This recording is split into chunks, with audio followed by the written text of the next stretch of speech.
Hello दोस्तों, स्वागत करते हैं एक बार फिर से आपके अपने YouTube channel Bihar board study point में।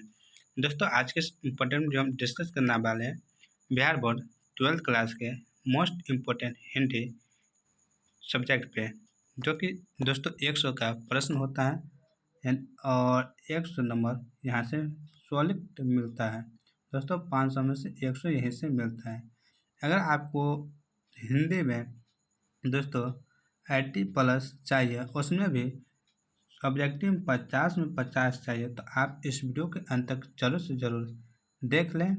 दोस्तों उम्मीद करते हैं कि आपको 50 में 50 ज़रूर मिलेंगे।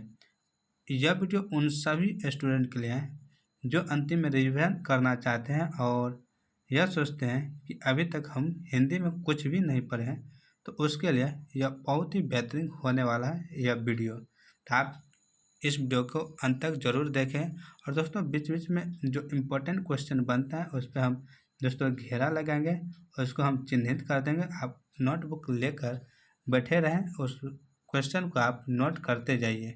तो चलते हैं दोस्तों, अपने वीडियो को शुरू करते हैं।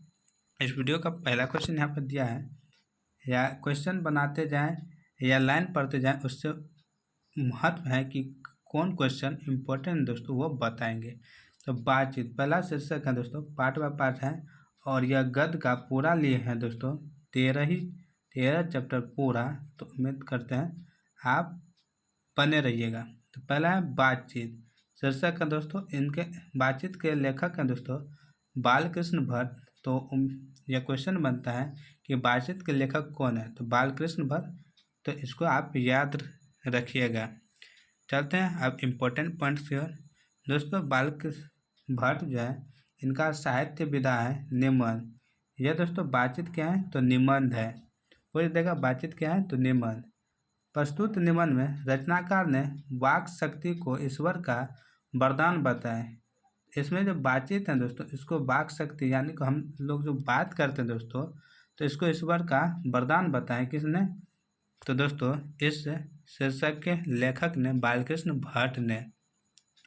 यहाँ पे उसके बाद है, लेखक के अनुसार ईश्वर ने मनुष्य के लिए अन्य जीवों की अपेक्षा जो विशेष शक्ति दी है वह है उनकी वाणी यानी कि बोलने की शक्ति। इसलिए इस वाणी का सही उपयोग करके मनुष्य सृष्टि के अन्य जीवों से अलग हो जाता है और विशिष्ट बन जाता है। दोस्तों हम लोग बोली के चलते क्या होते हैं, सभी जानवरों से अलग है, एक आदमी है। दोस्तों हम लोग का भी बोली अगर समझ में नहीं आता तो हम लोग क्या होते हैं, जानवर ही होते हैं। तो यही कहता है वाक शक्ति का उपयोग। नेक्स्ट है कि प्रस्तुत निबंध निबंधकार के व्यक्तित्व एवं उनके निबंध कला के साथ साथ भाषा शैली का भी प्रतिनिधित्व करता है। किसका, भाषा शैली का दोस्तों। इसके बाद है रचनाकार बालकृष्ण भट्ट। बातचीत के रचनाकार कौन है, बालकृष्ण भट्ट बोले तो दोस्तों इम्पोर्टेंट है कि इसको याद रखिएगा।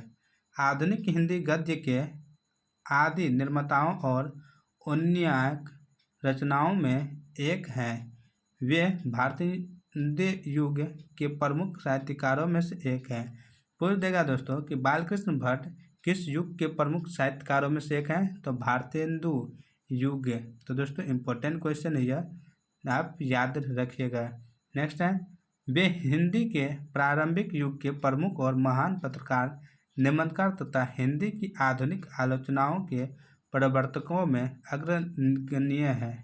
नेक्स्ट है, बालकृष्ण भट्ट का जन्म 23 जून 1844 में हुआ, निधन 20 जुलाई 1914 में हुआ। इनका निवास स्थान है दोस्तों इलाहाबाद उत्तर प्रदेश। किसका, बालकृष्ण भट्ट का है दोस्तों। नेक्स्ट है, तो बालकृष्ण भट्ट के माता जो है पार्वती देवी है और पिता बेनी प्रसाद भट्ट है। नेक्स्ट यहाँ पे दोस्तों क्वेश्चन या लाइन दिया हुआ है कि इनकी जो प्रमुख कृतियाँ दोस्तों, एक में उपन्यास लिखा, रहस्य कथा, नूतन ब्रह्मचारी, स्व अजान ए सुजान। दोस्तों यह क्वेश्चन पूछा जा चुका है तो यह याद रखिएगा। गुप्त बेरी, रसातल यात्रा, उचित दक्षिणा। तो यह क्वेश्चन दोस्तों आप याद रखिएगा ही रखिएगा। उसके बाद रहस्य कथा आप याद रखिएगा क्योंकि पूछने की संभावना है इसको।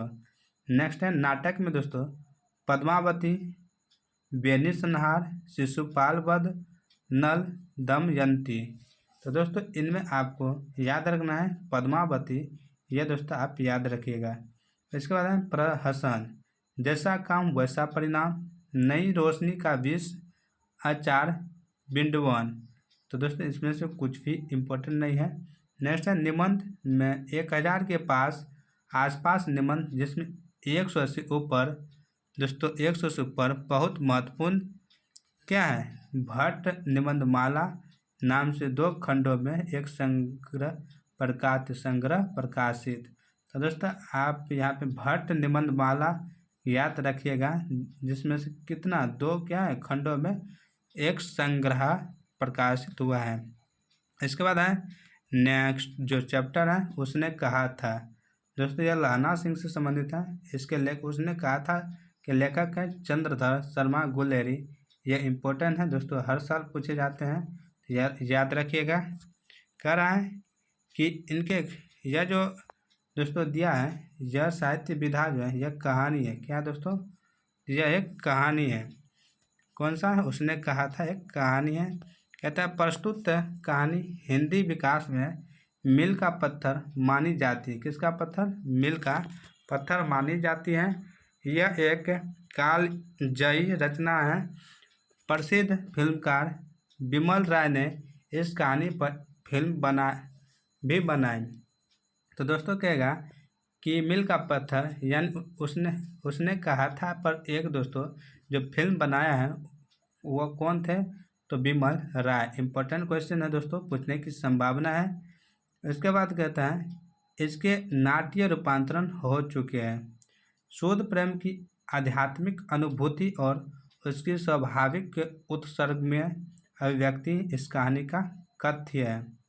नेक्स्ट है कहानी की घटना में स्वाभाविक नाटकीयता है जो मन पर अपने उत्कर्ष की ओर संचरण करती हुई गतिशीलता के कारण जबरदस्त असर डालती है। नेक्स्ट है रचनाकार चंद्रधर शर्मा गुलेरी, यानी कि इस कहानी के रचनाकार हैं। नेक्स्ट लाइन है दोस्तों कि 20वीं सदी के प्रथम चरण में हिंदी गद्य साहित्य के एक प्रमुख लेखक थे। कौन, दोस्तों गुलेरी जी। नेक्स्ट लाइन है वे अपने समय में हिंदी, संस्कृत, अंग्रेजी आदि भाषाओं के प्रकांड विद्वान थे। गुलेरी जी ने कुल 3 ही कहानियाँ लिखी। कितने कहानी कहेगा दोस्तों, गुलेरी जी ने कितने कहानियाँ लिखी है, इंपॉर्टेंट क्वेश्चन है दोस्तों, पूछने की संभावना है। 3 कहानियाँ लिखी। कितनी, 3। और उन्हीं के बल पर कहानीकार के रूप में हिंदी में अमर हो गए। गुलेरी जी का जन्म 7 जुलाई 1883 में हुआ। निधन हुआ 12 सितंबर 1922 में। और इसका निवास स्थान है जयपुर राजस्थान में। और इसके पिताजी हैं पंडित शिवराम।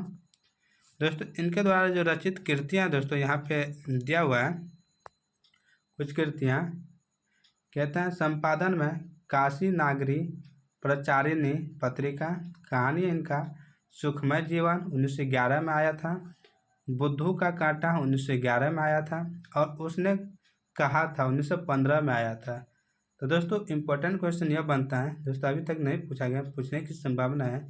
उसने कहा था कहानी जो है इसको कब प्रकाशित किया गया, तो 1915 में। यह आप याद रखिएगा दोस्तों, यह भी याद रखिएगा दोस्तों।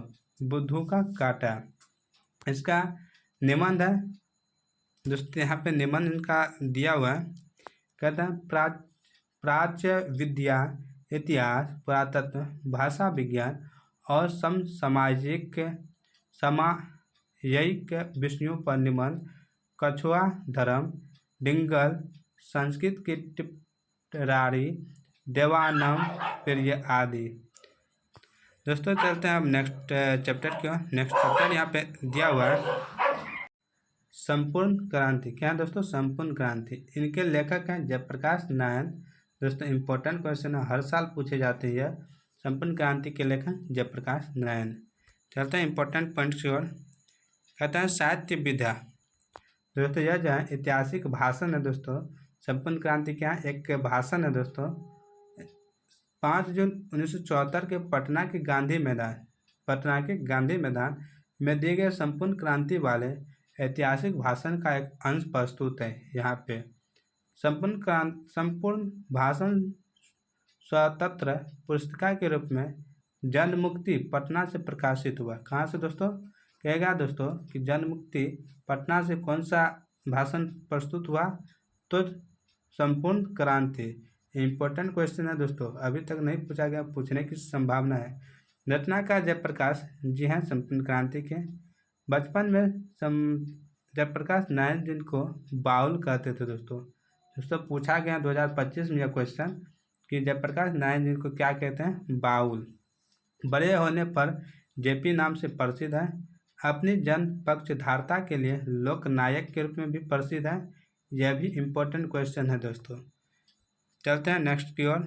नेक्स्ट यहाँ पे दिया हुआ कि रचनाकार 20वीं शताब्दी में भारत के एक प्रमुख समाजवादी विचारधारा, क्रांतिदर्शी नेता, समर्पित समाजकर्मी तथा विरोधी स्वाधीनता सेनानी थे।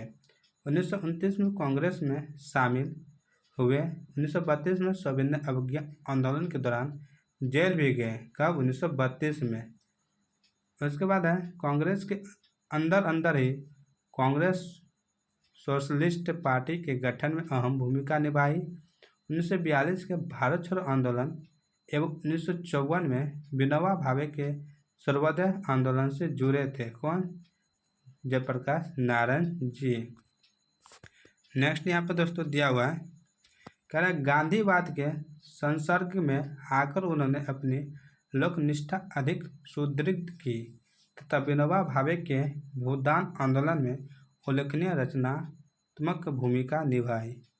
1974 में छात्र आंदोलन का नेतृत्व किया। किसने? जयप्रकाश नारायण जी ने। दोस्तों इम्पोर्टेंट क्वेश्चन है। उसके बाद आपातकाल के दौरान जेल भी गए। चलते हैं नेक्स्ट की ओर दोस्तों। नेक्स्ट इसका है, इसके मार्गदर्शन में ही जनता पार्टी का गठन हुआ। जयप्रकाश नारायण के मार्गदर्शन में ही। इम्पोर्टेंट क्वेश्चन है दोस्तों। इनका जन्म 11 अक्टूबर 1902 में हुआ। निधन 8 अक्टूबर 1989 में हुआ। 79 में दोस्तों। जन्म स्थान सिताब दियारा गांव, जिला सारण, बिहार में है। माता है फुलरानी और पिता है हरसुध याल। तो दोस्तों आप इनका जन्म ही याद रखिएगा। इनकी पत्नी है दोस्तों प्रभावती देवी, जो कि प्रसिद्ध गांधीवादी ब्रजकिशोर प्रसाद की पुत्री थे। नेक्स्ट है इनका सम्मान 1965 में समाज सेवा के लिए मैग्सेस सम्मान दिया गया है जयप्रकाश नारायण जी को। इम्पोर्टेंट क्वेश्चन है दोस्तों। इसके बाद 1998 में भारत रत्न भी दिए गए हैं, यह भी इम्पोर्टेंट है। नेक्स्ट है दोस्तों कि रचनाकार की प्रमुख कृतियाँ हैं रिकंस्ट्रक्शन ऑफ इंडियन पॉलिटी, इनका इम्पोर्टेंट है, तो यह मोस्ट इम्पोर्टेंट है दोस्तों। चलते हैं नेक्स्ट शीर्षक पाठ की ओर। नेक्स्ट है अर्धनारीश्वर, इनके लेखक हैं रामधारी सिंह दिनकर। दोस्तों यहाँ से भी बहुत ज़्यादा क्वेश्चन पूछे गए हैं और दोस्तों पूछे जाते हैं। याद रखिए रामधारी सिंह दिनकर के जो लिखे गए हैं इनके द्वारा वह है अर्धनारीश्वर। तो यहाँ पे इम्पोर्टेंट इसका दिया हुआ है, कहता है साहित्य विधा। इनका जो अर्धनारीश्वर है यह निबंध है। प्रस्तुत निबंध अर्धनारीश्वर शंकर और पार्वती का कल्पित रूप है। ये दोस्तों कितनों बार प्रश्न पूछा गया है कि अर्धनारीश्वर जो है किसका कल्पित रूप है? शंकर और पार्वती जी का, जिसका आधा अंग पुरुष आधा अंग नारी का होता है। जीवन रूपी यज्ञ में नारी बराबर की हिस्सेदार है तथा यह हिस्सा घर तक ही सीमित नहीं बल्कि बाहर भी विस्तृत है। नर और नारी एक दूसरे के बिना अधूरे हैं, अतः पुरुष में नारीत्व की ज्योति जगनी चाहिए तथा नारी में पौरुष का आभास होना आवश्यक है। रचनाकार की अर्धनारीश्वर की सोच इसी बात की द्योतक है, यह जितना भी कहा है दोस्तों। तो अर्धनारीश्वर के रचनाकार या रचयिता जो है वो रामधारी सिंह दिनकर हैं, बोल दिए, इम्पोर्टेंट है। इसके बाद है यहाँ पर दिया कि राष्ट्र कवि दिनकर जितने बड़े कवि थे उतने समर्थ गद्यकार भी। दोस्तों दिनकर जी को राष्ट्र कवि कहा गया है। तो इम्पोर्टेंट प्रश्न है दोस्तों, पूछे जाते हैं और कितने बार पूछे जा चुके हैं। उनके गद्य में भी उनकी कविता के गुण ओज, पौरस, प्रभावपूर्ण वागिमता और रूप कर्दमृता आदि उसी सहजता और प्रभाव के साथ मुखरित होते हैं। राष्ट्रकवि रामधारी सिंह दिनकर छायावादोत्तर युग के प्रमुख कवि हैं। किस युग के? छायावादोत्तर। वे भारतेंदु युग से प्रवर्तमान राष्ट्रीय भावधारा के एक महत्वपूर्ण आधुनिक कवि है। इनका जन्म दोस्तों पूछा जाता है और मृत्यु पूछा जाता है, दोनों इम्पोर्टेंट है। दोस्तों रामधारी सिंह दिनकर का जन्म 23 सितंबर 1908 में हुआ और निधन 24 अप्रैल 1974 में हुआ। इनका जो जन्म हुआ दोस्तों, इनका जन्म स्थान है सिमरिया, बेगूसराय, बिहार, जो कि अपने ही जिला से सटे हुए हैं दोस्तों, अपने ही बिहार में है। माता और पिता, यहाँ पे माता जी का नाम है मनरूप देवी और पिता रवि सिंह। पत्नी इनके थे श्यामवर्ती देवी।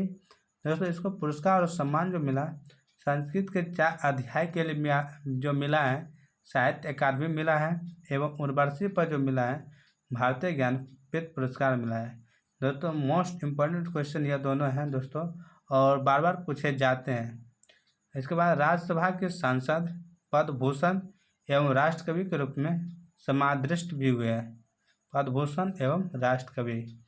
इसके बाद यहाँ पे चलते हैं, इसकी प्रमुख कृतियाँ देखते हैं कब क्या दोस्तों इसने प्रकाशित किया है। प्रमुख काव्य कृति है प्रभंग 1929 में, रेणुका 1935 में, हुंकार 1938 में, रसवंती 1940 में, कुरुक्षेत्र 1946 में, रश्मिरथी 1952 में, नीलकुसुम 1954 में, उर्वशी 1961 में, जिस पे दोस्तों इसको वही प्राइज मिला था। परशुराम की प्रतीक्षा 1963 में, कोमलता और कवित्व 1964 में, हारे को हरिनामा नाम दोस्तों 1970 में आदि क्या किए थे, प्रकाशित किए थे दोस्तों, जैसा कि यहाँ पे आप देख सकते हैं। एक बार इसको आप फिर से दोस्तों आप लोग के लिए कि रामधारी सिंह दिनकर जी को संस्कृत के 4 अध्याय पर साहित्य अकादमी पुरस्कार मिला और उर्वशी के लिए भारतीय ज्ञानपीठ पुरस्कार। तो ये दोनों आप याद रखिएगा। और इनकी जो प्रमुख कृतियाँ दोस्तों यहाँ पे काव्य कृतियाँ पहले देख लेते हैं और इसके बाद गद्य कृतियाँ देखें। तो काव्य कृति में दोस्तों यहाँ पे दिया हुआ है कि प्रभंग 1929 में, रेणुका 1935 में, हुंकार 1938 में, रसवंती 1940 में, कुरुक्षेत्र 1946 में, रश्मिरथी 1952 में, नीलकुसुम 1954 में, उर्वशी 1961 में, परशुराम की प्रतीक्षा 1963 में, कोमलता और कवित्व 1964 में, हारे को हरिनाम 1970 में आदि। और गद्य में कृतियाँ जो इनका है मिट्टी की ओर 1946 में, अर्धनारीश्वर 1952 में प्रकाशित हुआ, संस्कृत के 4 अध्याय 1956 में, काव्य की भूमिका 1958 में, बट पीपल 1961 में, शुद्ध कविता की खोज 1966 में, दिनकर की डायरी 1973 में आदि प्रकाशित हुए। तो दोस्तों आपको इनमें से जो आपको याद रखना है वह हम आपको बता देते हैं कि रेणुका आप याद रखिएगा, और इसके बाद दोस्तों रश्मिरथी आप याद रखिएगा, कुरुक्षेत्र आप दोस्तों याद रखिएगा इनका, और उसके बाद उर्वशी याद रखिएगा दोस्तों। इनके बाद दोस्तों यहाँ पे आ जाता है गद्य में संस्कृत के 4 अध्याय दोस्तों यह रखिएगा याद। उसके बाद दिनकर की डायरी आप दोस्तों याद रखिएगा, अर्धनारीश्वर आप याद रखबे कीजिएगा, क्योंकि दोस्तों आप जो अभी पढ़ रहे हैं 12th में यही पढ़ रहे हैं, तो आप इतना दोस्तों यहाँ से रखिएगा याद, जहाँ से आपको 2 नंबर पक्का पूछे जाएंगे। तो चलते हैं आगे दोस्तों। नेक्स्ट जो चैप्टर यहाँ पे दिया हुआ है क्या दोस्तों, रोज है। क्या चैप्टर है, रोज। इनके लेखक हैं सच्चिदानंद, हीरानंद, वात्स्यायन, अयज्ञ। तो इनके लेखक यही हैं, इम्पोर्टेंट है, पूछे जाते हैं दोस्तों बार बार। चलते हैं इनके इम्पोर्टेंट पॉइंट्स की ओर। दोस्तों रोज जो है एक कहानी है दोस्तों। प्रस्तुत कहानी में गैगरीन शीर्षक से 1934 में लिखी गई है। बाद में इनका शीर्षक लेखक द्वारा रोज कर दिया गया है। यह जो रोज है दोस्तों, इनका पुराना नाम है गैगरीन। इन्हीं का 1974 में दोस्तों यह गैगरीन लिखा गया है और इन्हीं का नाम बदलकर रोज कर दिया गया है। आप यह याद रखिएगा, इम्पोर्टेंट क्वेश्चन है दोस्तों। दोस्तों इम्पोर्टेंट, यह प्रेमचंद के बाद की श्रेष्ठ हिंदी कहानियों में से परिगणित होती है। वातावरण, परिस्थिति और उसके प्रभाव में ढलते हुए एक गृहिणी के चरित्र का मनोवैज्ञानिक उद्घाटन अत्यंत काल्पनिक कलात्मक रीति से लेखक यहाँ प्रस्तुत करता है। भारतीय समाज में घरेलू स्त्री के जीवन और मनोदशा पर लेखक अपनी सहानुभूतिपूर्ण मानवीय दृष्टि केंद्रित करता है इस रोज कहानी में। इनके बाद लाइन जो यहाँ पे दिया है, कहानी के गर्भ से अनेक सामाजिक प्रश्न विचारोत्तेजक रूप से पैदा होते हैं। इनके रचना है, रोज के रचनाकार हैं सच्चिदानंद हीरानंद वात्स्ययन अय्यर। सच्चिदानंद हीरानंद वात्स्ययन अय्यर हिंदी के आधुनिक साहित्य के एक प्रमुख प्रतिभा थे। वे आधुनिक साहित्य के प्रमुख कवि, कथाकार, विचारक एवं पत्रकार थे। साहित्य की अनेक विधाओं, यात्रा, साहित्य, आलोचना, डायरी आदि उनका अवदान महत्वपूर्ण है।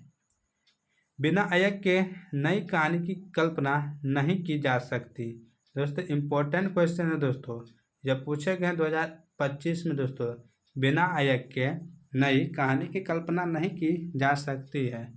इसके बाद यहाँ पे क्वेश्चन है या प्रश्न है, कथा साहित्य में प्रेमचंद और जयशंकर प्रसाद के बाद आए महत्वपूर्ण परिवर्तन में अय्यर की भूमिका निर्णायक रही है।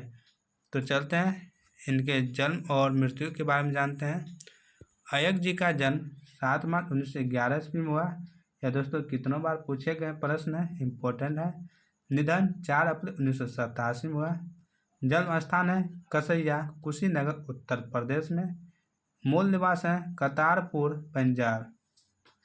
नेक्स्ट है इनके माता जी बेयंती देवी हैं और पिताजी हैं डॉक्टर हीरानंद शास्त्री। इनको पुरस्कार मिला है और सम्मान जो मिला है, साहित्य अकादमी पुरस्कार मिला है, भारतीय ज्ञानपीठ पुरस्कार मिला है। देश विदेश के अनेक विश्वविद्यालयों में विजिटिंग प्रोफेसर के रूप में आमंत्रित किए गए हैं। तो दोस्तों यहाँ से यह क्वेश्चन पूछे जाएंगे आपको कि विजिटिंग प्रोफेसर के रूप में किसे सम्मानित या आमंत्रित किए गए हैं दोस्तों, तो अय्यर जी को। इम्पोर्टेंट क्वेश्चन यह है विजिटिंग वाला।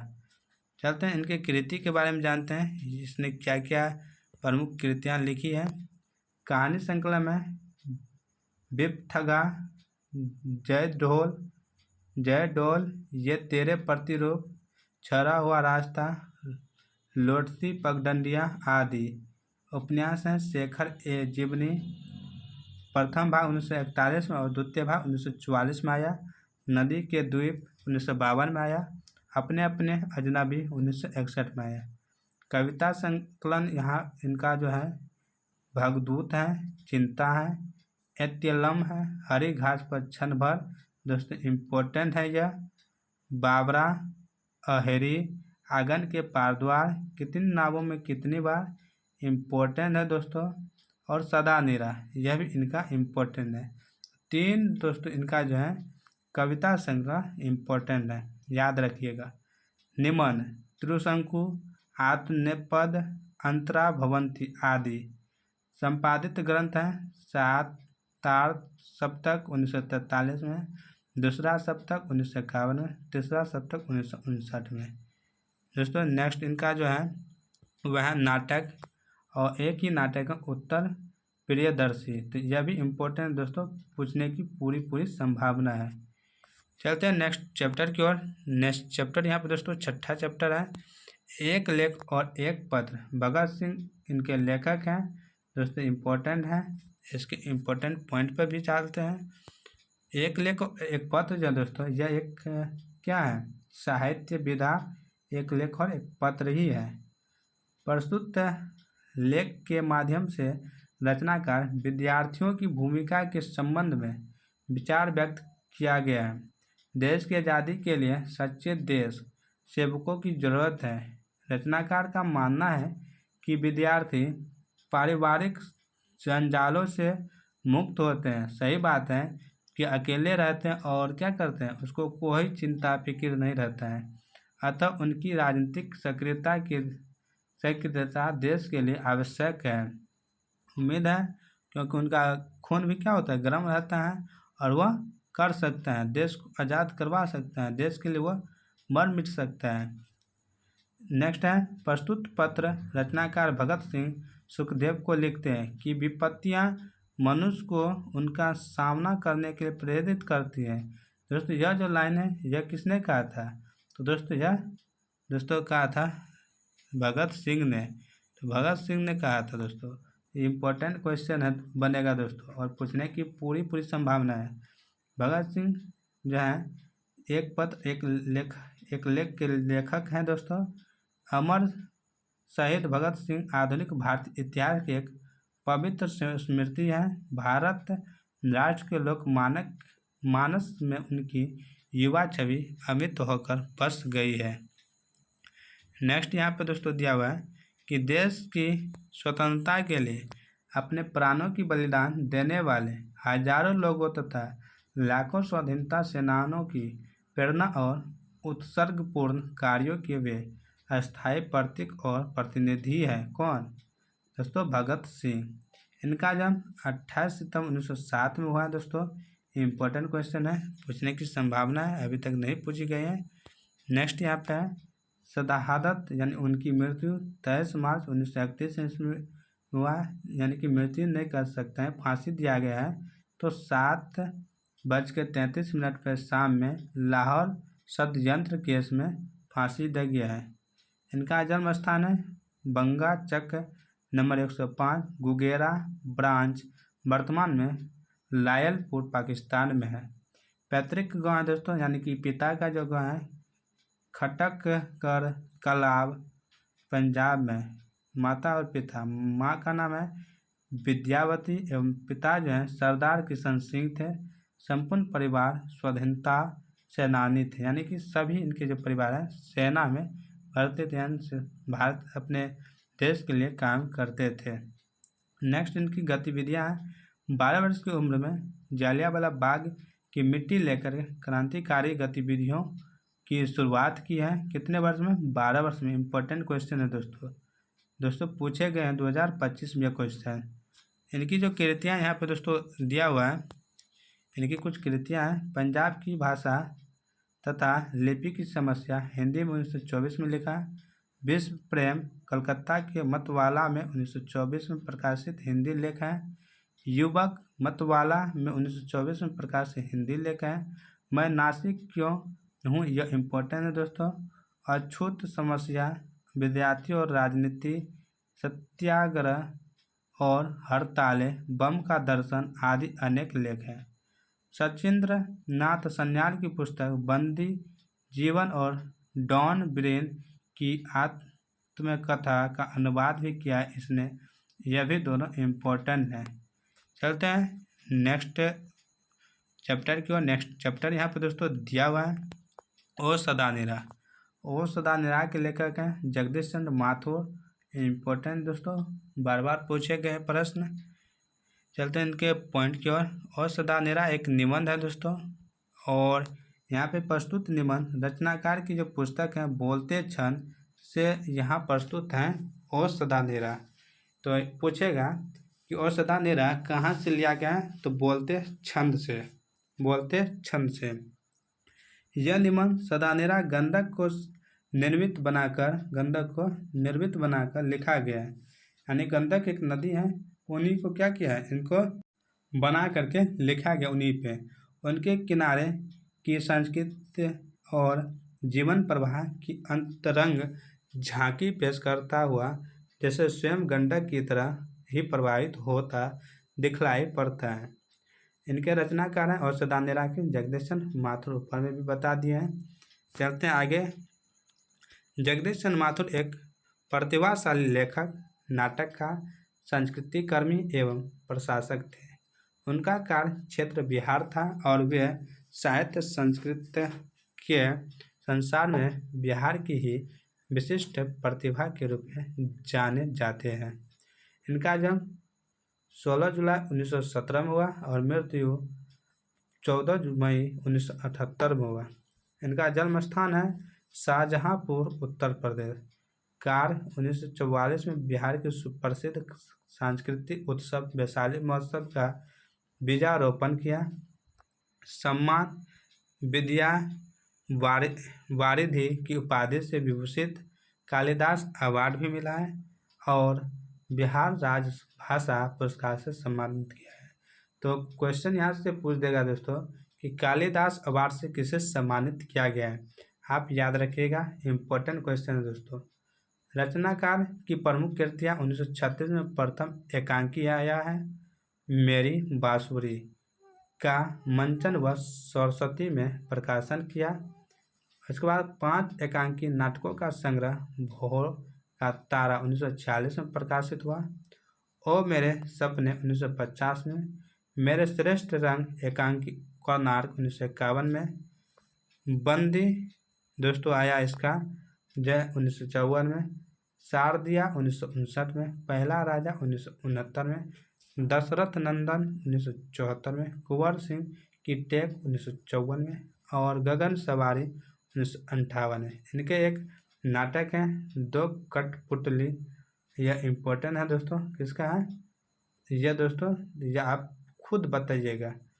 रेखा चित्र और स्मरण जो है इसका 10 तस्वीरें जिन्होंने जीना जाना, यह 2 इम्पोर्टेंट क्वेश्चन है। चलते हैं नेक्स्ट क्वेश्चन चैप्टर की ओर। नेक्स्ट चैप्टर यहाँ पे दिया हुआ है सिपाही की माँ। दोस्तों इनके लेखक है मोहन राकेश। तो इससे कुछ खास प्रश्न तो नहीं पूछे जाते हैं, फिर भी पूछे जाते हैं दोस्तों। सिपाही की माँ से मोहन राकेश इसके लेखक है, इम्पोर्टेंट है यह एक विधा है एकांकी। क्या है एकांकी? प्रस्तुत एकांकी अंडे के छिलके तथा अन्य एकांकी से ली गई। यह जो एकांकी ली गए हैं सिपाही की माँ, यह अंडे के छिलके और अन्य एकांकी से मिला करके यहाँ वहाँ से लेकर के इसको बनाया है। चलते हैं। इस मार्मिक रचना में निम्न मध्य वर्ग की एक ऐसी माँ बेटी की कथा वस्तु प्रस्तुत है जिसके घर का इकलौता लड़का सिपाही के रूप में द्वितीय विश्व युद्ध के मोर्च पर बर्मा से लड़ने गया है। वह अपनी माँ का इकलौता बेटा और विवाह के लिए तैयार अपनी बहन का इकलौता भाई है। उसी पर घर की पूरी आशा टिकी हुई है। इन तीनों को मिलाकर के कि एक घर में इकलौता बेटा है, उसकी माँ है, उसकी एक बहन जो शादी करने वाली है। तो उनका इकलौता बेटा क्या करता है, आज़ादी के लिए या लड़ाई करने के लिए बर्मा गए, बर्मा से लड़ाई करने गए फौज में। तो उसी पर यह कहानी है, एकांकी है। इनके रचनाकार हैं मोहन राकेश। मोहन राकेश नई कहानी आंदोलन के प्रमुख हस्ताक्षर थे। वे 20वीं सदी के उत्तरवर्ती युग के प्रमुख कथाकार एवं नाटककार थे। कथा साहित्य के अंतर्गत उन्होंने कहानियाँ और उपन्यास लिखे। नाटक के क्षेत्र में तो वे जयशंकर प्रसाद के बाद की सबसे बड़ी प्रतिभा माने जाते हैं। किस क्षेत्र में? नाटक के क्षेत्र में। इम्पोर्टेंट क्वेश्चन है। चलते हैं नेक्स्ट, इनके बारे में जानते हैं कि आधुनिक हिंदी नाटक और रंगमंच की युगांतकारी प्रतिभा के रूप में वे अखिल भारतीय ख्याति अर्जित कर चुके हैं। हिंदी का आधुनिक रंगमंच उन्हें अपना प्रमुख प्रेरणा पुरुष मानता है। किसको दोस्तों?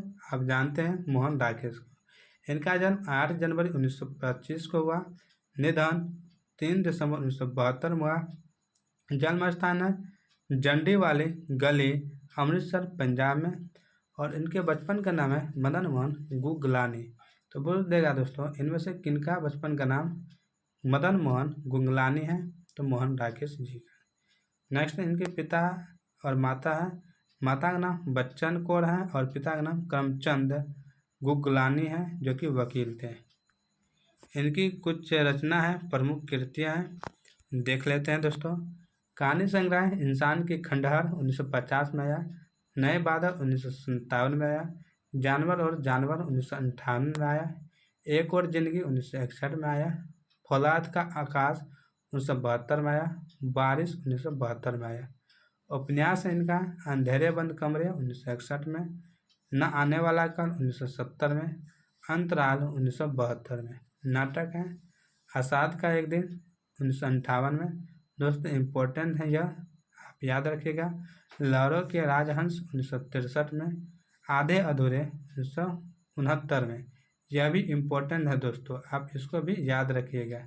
आधे अधूरे, एकांकी, पेड़ तले की जमीन, अंडे के छिलके और अन्य एकांकी 1973 में आया ये। यात्रा वृत्तांत में आखिरी चट्टान तक, यह भी आप याद रखिएगा। चलते हैं नेक्स्ट चैप्टर की ओर। नेक्स्ट चैप्टर यहाँ पे दोस्तों प्रगीत और समाज है। समाज, इनके लेखक है नामवर सिंह। कौन दोस्तों? नामवर सिंह। इम्पोर्टेंट क्वेश्चन यह है, इसके बारे में दोस्तों जानते हैं कि यह जो प्रगीत और समाज है, यह एक निबंध है दोस्तों। प्रस्तुत निबंध आलोचनात्मक निबंधों की पुष्टि वाद विवाद संवाद से लिया गया है। यह जो निबंध है दोस्तों प्रगीत और समाज, इसको वाद विवाद समाज संवाद से लिया गया है। इम्पोर्टेंट क्वेश्चन दोस्तों पूछे जाते हैं। इस निबंध में 1000 वर्षों में फैली हिंदी काव्य परंपरा पर ऐतिहासिक अंतर्दृष्टि के साथ विचार करते हुए प्रगीत नामक काव्य रूप की निरंतरता को हिंदी समाज की जातीय प्रकृति और भाव प्रभाव की उपज के लिए रूप में परिभाषित किया गया है। हिंदी में प्रगीत की सामाजिकता और ऐतिहासिकता क्या है और कैसी रही है, हमारी ऐतिहासिक परंपरा में उनकी अहमियत क्या है, इन बातों की पड़ताल यह निबंध अत्यंत संयंत्र और प्रसन्न विवेचन शैली तथा भाषा में करता है। कौन सा? प्रगीत और समाज। इनके लेखक हैं नामवर सिंह। दोस्तों डॉक्टर नामवर सिंह हिंदी आलोचना की एक प्रमुख या शिखर प्रतिभा है, जिनका विकास 20वीं सदी के उत्तरार्ध में हुआ। इनकी आलोचना में सूक्ष्म समयबोध, गहरी ऐतिहासिक अंतर्दृष्टि एवं लोकनिष्ठा तथा साहित्य कृतियों में रूप व अंतर्वस्तु की मार्मिक समझ नजर आती है। इनका जन्म 28 जुलाई 1927 में हुआ। जन्म स्थान है जीयनपुर, बनारसी, उत्तर प्रदेश में। माता है इनके बागेश्वरी देवी और पिता नागर सिंह, जो कि एक शिक्षक हैं। वृत्तांत इनका जो है दोस्तों जनयुग साप्ताहिक, दिल्ली में संपादक और राजकमल प्रकाशन में साहित्य सलाहकार हैं। सम्मान इनको जो मिला सम्मान है वो है 1971 में कविता के नए प्रतिमान पर साहित्य अकादमी पुरस्कार मिला है दोस्तों नामवर सिंह को। रचनाकार की जो प्रमुख कृतियाँ हैं, आलोचना में हिंदी के विकास में अपभ्रंश का योग, आधुनिक साहित्य की प्रकृतियाँ, छायावाद, पृथ्वीराज रासो की भाषा, इतिहास और आलोचना, कहानी इनके नई कहानी, कविता के नए प्रतिमान, दूसरी परंपरा की खोज, वाद विवाद संवाद। इसके बाद इनके जो और कुछ हैं दोस्तों, जैसे व्यक्ति व्यंजक ललित है निबंध, बकलम खुद, व्याख्यानों का संग्रह, आलोचक के मुख से हस्ताक्षरों का संग्रह, कहना ना होगा। तो यह दोनों आप याद रखिएगा दोस्तों, यह तीनों याद रखिएगा, मोस्ट इम्पोर्टेंट है, पूछने की संभावना है। चलते हैं नेक्स्ट शीर्षक की ओर। नेक्स्ट शीर्षक या पाठ दिया है यहाँ पे कि जूठन के दोस्तों जो लेखक ओम प्रकाश वाल्मीकि है, इम्पोर्टेंट है और पूछे जाते हैं बार बार। जूठन क्या है? तो एक आत्मकथा है। जूठन क्या है? आत्मकथा है। यह भी पूछे गए हैं कई बार। प्रस्तुत पाठ जूठन ओम प्रकाश वाल्मीकि की आत्मकथा जूठन का एक अंश है। इस आत्मकथा ने व्यापक पाठ वर्ग का ध्यान अपनी तरफ क्या किया, आकर्षित किया। प्रस्तुत अंश वास्तविक तथा हृदय स्पर्शी है तथा इसकी प्रमुख विशेषता इसका वास्तविक वर्णन ही है। इनमें एक दलित व्यक्ति के साथ होने वाले दुर्व्यवहार को बड़े ही मार्मिक ढंग से प्रस्तुत किया गया है कि एक दलित व्यक्ति को किस तरह से उसका शोषण किया जाता है उसके बारे में। वह अंश अपनी संवेदना और मर्मस्पर्शिता के कारण पाठ के मन पर गहरा प्रभाव डालता है। इस कहानी या इस पाठ के जो मन है दोस्तों, लोगों के मन उस पर। इनके रचनाकार ओम प्रकाश वाल्मीकि। ओम प्रकाश वाल्मीकि हिंदी में दलित आंदोलन से जुड़े महत्वपूर्ण रचनाकार हैं। चलते हैं नेक्स्ट इनके पंक्ति की ओर। इनके साहित्य में आक्रोश और प्रतिक्रिया के भाव के साथ ही समता, न्याय और मानवता पर टिकी एक नई पूर्णता, सामाजिक चेतना और संस्कृति बोध की आहट है। इनका लेखन निश्चित विचारधाराओं के अधीन नहीं है, अपितु ये अपने जीवानुभवों की सच्चाई और यथार्थ बोध को अभिव्यक्त करते हुए लिखते हैं। यानी कि यह सच्चाई, अच्छाई, सच्चाई जो होता है उस पर और अपने अभिव्यक्त अपनी आप जो अपने मन जो होता है उसका जो वह लोगों को देखता है और उनसे जो वह महसूस करते हैं वो लिखते हैं। तो दोस्तों इनका जन्म हुआ है 23 जून 1950 ईस्वी को। इनका जन्म स्थान है बड़ला, मुजफ्फरपुर, उत्तर प्रदेश में। इनके माता है, पिता है, माता मकुंडी देवी और पिता छोटन लाल। इनकी कुछ रचना है दोस्तों, जैसे यहाँ पे दिया हुआ है। आत्मकथा है जूठन, कहानी संग्रह सलाम और घुसपैठिए। और नेक्स्ट शीर्षक यहाँ पे पाठ जो दिया है हंसते हुए मेरा अकेलापन है। और हंसते हुए मेरा अकेलापन के जो लेखक हैं मलयज हैं दोस्तों। इनसे भी कुछ कम ही प्रश्न पूछे जाते हैं जो हम आपको यहाँ पे बता देंगे।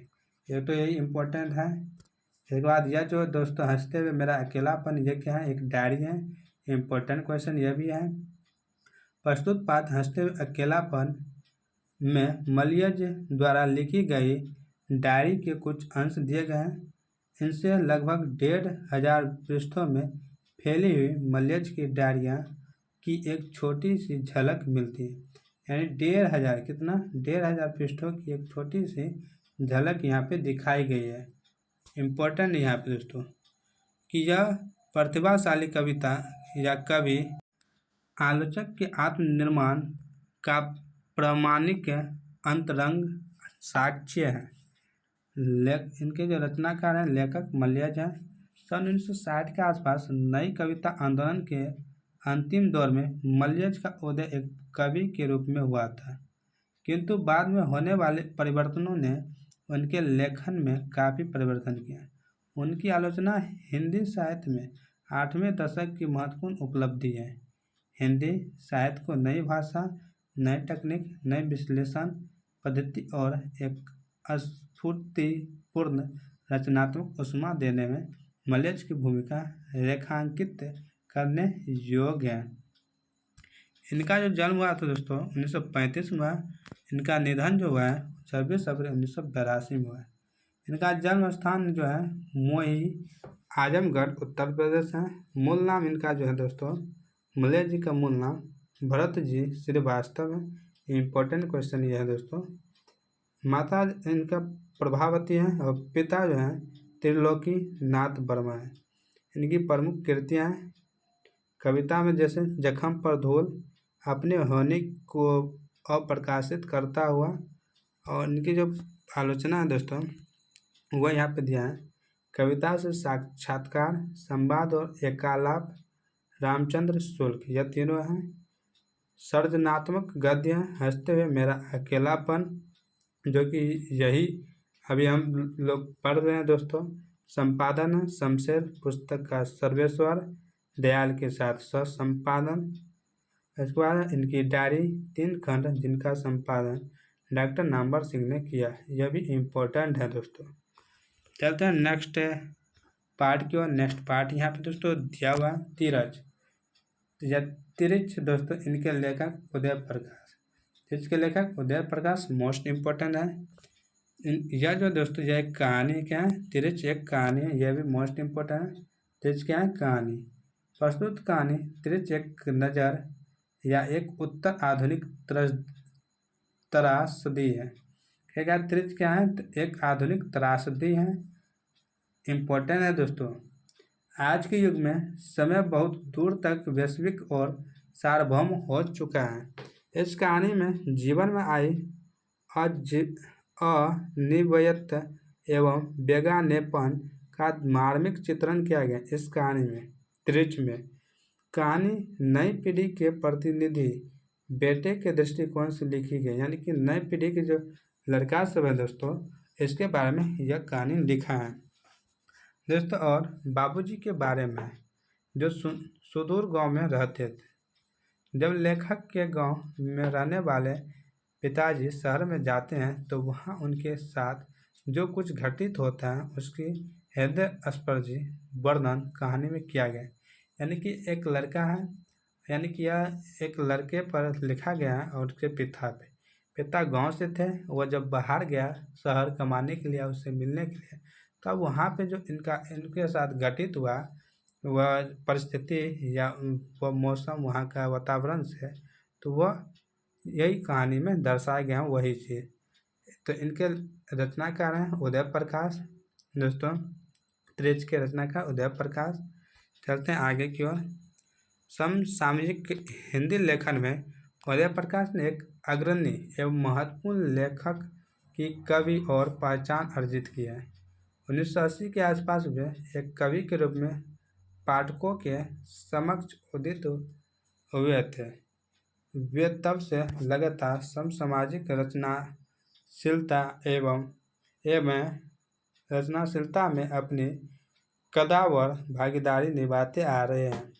कविता, कहानी, निबंध, लेख, टिप्पणियाँ, आलोचना और टेलीविज़न, फिल्म आदि के लिए स्क्रिप्ट लेखन तमाम क्षेत्रों में उन्होंने नित्य नवीन प्रयोग किए। ऐसे प्रयोग जिनसे कहानी का फॉर्म बदल गया। ऐसा प्रयोग किया जिससे क्या हुआ, कहानी का फॉर्म, तरीका बदल गया और वह सचमुच दो एक प्रधान साहित्य रूपों में शुमार होकर विशेष सार्थकता अर्जित कर सकी। दोस्तों इनका जो जन्म हुआ है दोस्तों, इनका दोस्तों उदय प्रकाश जी का, इनका जन्म 1 जनवरी 1952 ईस्वी में हुआ। जन्म स्थान है सीतापुर, अनूपपुर, मध्य प्रदेश में। माता इनके हैं गंगा देवी और पिता इनके हैं प्रेम कुमार सिंह। इनकी प्रमुख रचनाएं, कृतियाँ हैं कहानी में जैसे दरियाई घोड़ा, तिरछ और अंत में प्रार्थना, पॉल गोमरा का स्कूटर, पीली छतरी वाली लड़की, दत्तात्रेय के दुख, अरेवा परेवा।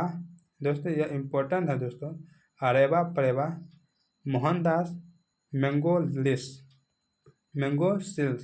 दोस्तों यहाँ पे दरियाई घोड़ा भी इम्पोर्टेंट है, आप याद रखिएगा। इसका कविता संग्रह जो यहाँ पे दोस्तों दिया हुआ है, सुनो कारीगर, अब तक कबूतर, यह भी आप याद रखिएगा। रात में हारमोनियम। नेक्स्ट है अनुवाद, कला अनुभव, इंदिरा गांधी का आखिरी लड़ाई, लाल घास पर नीले घोड़े, रोमिया लौरा का भारत। फिल्म, टीवी है, अनेक धारावाहिकों व फिल्मों के लिए स्क्रिप्ट लेखन भी यह काम किया है, यह भी इम्पोर्टेंट है। चलते हैं नेक्स्ट पार्ट की ओर, और इस वीडियो का अंतिम पार्ट है दोस्तों, यानी कि यह जो गद्य है दोस्तों यह पूरे समाप्त हैं। तो आप अंतिम चैप्टर पर हैं, गद्य के अंतिम शिक्षा दोस्तों इनके लेखक जे कृष्णमूर्ति। यह जो शिक्षा है दोस्तों, यह एक संभाषण प्रस्तुत पाठ में शिक्षा विषयक रचनाकार के विचारों की वानगी मिलती है। उनके अनुसार शिक्षा हमें जीवन की वास्तविकता तथा जीवन को जीने की कला की समझ प्रदान करती है। सही बात है, शिक्षा से हम कुछ भी जान पाते हैं कि क्या होना है, कैसे क्या करना है, और कहाँ पे कहीं पे जाते हैं तो हम पढ़ के ही जा सकते हैं कि यह गाड़ी हमको पकड़ना है, यहाँ उतरना है। हमारे अंदर के द्वेष, भय, ईर्ष्या आदि अवगुणों को दूर करती है शिक्षा। बात सही है। पढ़े लिखे लोग शांत रहते हैं, अच्छे से बात करते हैं। इनके रचनाकार हैं शिक्षा के जय कृष्णमूर्ति। जय कृष्णमूर्ति 20वीं सदी के महान भारतीय जीवन दृष्टा, दार्शनिक, शिक्षा मनीषी एवं संत थे। जय कृष्णमूर्ति कोई साहित्यकार नहीं थे। वे प्रायः लिखने के बजाय संभाषण करते थे, यानी कि लिखता कम और भाषण ज़्यादा देता था। उनका मानना था कि जब तक मानव आत्मा पर युगों से चली आ रही है, पराधीनताओं तथा बंधनों का बोझ है, तब तक उसे सच्चा सुख प्राप्त नहीं हो सकता है। बात सही है। इनके अनुसार शिक्षा का वास्तविक उद्देश्य मनुष्य को पूर्णतया भारहीन, स्वतंत्र तथा आत्म प्रज्ञा निर्भर बनाना है। यानी आत्म प्रज्ञा, अपने आप पे भारहीन, उसको जो कुछ भी चीज़ का भार होता है कि हर चीज़ को हौला करने का तरीका कैसे निकालना है, वह सब। तो दोस्तों, इनका जो जन्म हुआ है 12 मई 1895 ईस्वी को हुआ है। इनका निधन 17 फरवरी 1986 ईस्वी को हुआ है और ओजोई कैलिफोर्निया में हुआ है दोस्तों। इनका जन्म स्थान है मदन पल्ला, चित्तूर, आंध्र प्रदेश है इनका जन्म स्थान। पूरा नाम है दोस्तों जिड्डू कृष्णमूर्ति। तो जय कृष्णमूर्ति को दोस्तों जिड्डू कृष्णमूर्ति पूरा नाम है। इंपॉर्टेंट क्वेश्चन है दोस्तों कि जिड्डू कृष्णमूर्ति किनका पूरा नाम है। इनका माता जी का नाम है संजीमा और पिताजी का नाम है नारायणा जिड्डू। दोस्तों, इनकी कुछ रचना है, यहाँ पे देख सकते हैं आप। रचनाकार की प्रमुख कृतियाँ हैं the first and last freedom, the only revolution और कृष्णमूर्ति नोटबुक आदि। इनके अतिरिक्त व्याख्यानों के कई संग्रह भी हैं। तो दोस्तों, यहाँ पे यह दोस्तों चैप्टर ख़त्म होती है और यह जो दोस्तों गद्य का था पूरा 1 से लेकर 13 चैप्टर पूरा करते हैं। इसमें जो दोस्तों स्टार पॉइंट लगा है, जहाँ पे घेर है, उसको आप 2 से 3 बार देख लीजिएगा या अपने नोटबुक पर लिख कर उसको याद कर लीजिएगा। दोस्तों, मोस्ट इम्पोर्टेंट है वो क्वेश्चन और बार बार पूछे गए हैं दोस्तों, और पूछने की संभावना भी है। तो दोस्तों, आज की वीडियो समाप्त करते हैं। तो कल की वीडियो हम दोस्तों पूरा पद्य लेकर आएंगे, तो आप उस वीडियो को भी बहुत बढ़िया से देखिएगा। उसमें भी हम इसी तरह से करेंगे। तो जय हिंद, जय भारत।